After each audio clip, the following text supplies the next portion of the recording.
तुझ्यासोबत आहे का ग? काय? पिहू आज कॉलेजला आलीच नव्हती. बरं बरं, ठीक आहे ठीक आहे. आई अगं, आज पिहू कॉलेजलाच गेली नव्हती. काय? कार्टे कुठे फिरते देव जाणे. जीवाला आमच्या नुसता खून लागलाय. आई अगं, दादा आला तर आपण त्याला काय सांगायचं? बरं झालं तुम्हाला घ्यायला आलास. काय झालं? तुमचे चेहरे असे काय आहेत?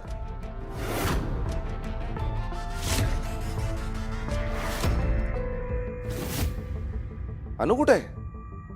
अनु, दादा, अरे अनु वहिनी आणि पिहू अजून घरी नाही आल्यात. काय? घरी आल्या नाहीत म्हणजे? कुठेतरी गेल्या असतील ना, फोन कर. दादा, अनु वहिनी क्लासला जाणार होती आणि पिहू कॉलेजला, एवढंच माहिती होतं. मग ठीक आहे ना, पिऊच्या मैत्रिणीला फोन कर. दादा, ऍक्च्युली केला होता मी तिच्या फ्रेंडला फोन, पण पिहू कॉलेजलाच गेली नव्हती. काय? गेली नव्हती? थांब, ते सोनाली मॅडमला फोन करतो मी. नक्की ना कॉलेजला गेली नव्हती?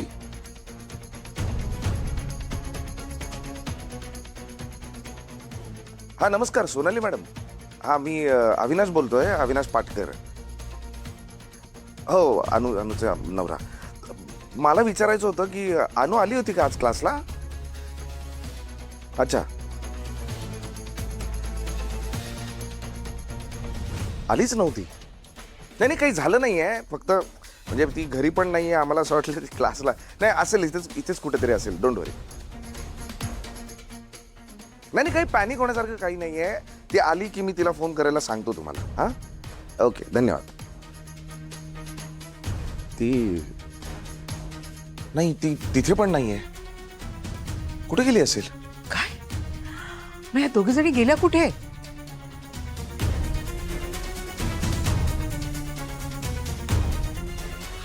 अरे अनु तिच्या माहेरी गेली असेल पिहूला घेऊन.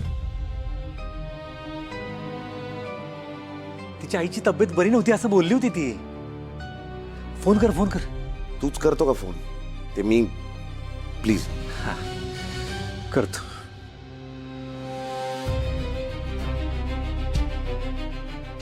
हा, मावशी, राजन बोलतोय. अनु आणि पिहू आलेत का तिकडे?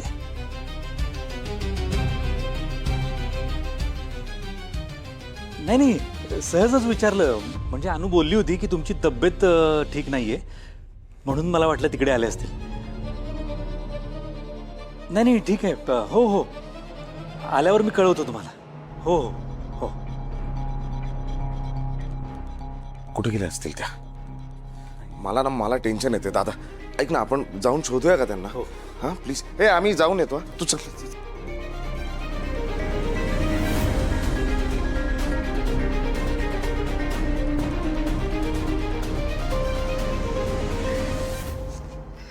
पिहू,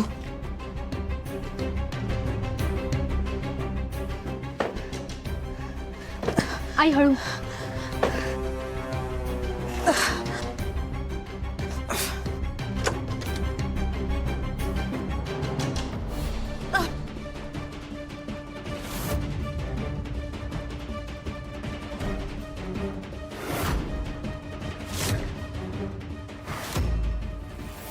बाबाला जो नडला,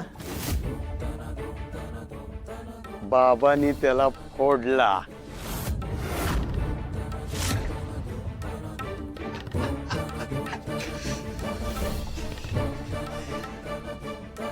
अनुप्रिया, मला वाटलंच होते तुझंच काम असणार. अगं किती धडपडी आहेस तू, आणि किती चंचल. पण खरं सांगू तुला, मला ना अशा या चंचल गोष्टीच फार आवडतात. तू ना त्या पाण्यातल्या सुंदर मासोळी सारखी आहेस, जी पटकन कधी कोणाच्या हातातच येत नाही, पण पण यावेळी तू एक गोष्ट विसरलीस. तुझी गाठ यावेळी या दत्तोबाबाशी आहे आणि दत्तोबाबाच्या हातून आजपर्यंत एकही मास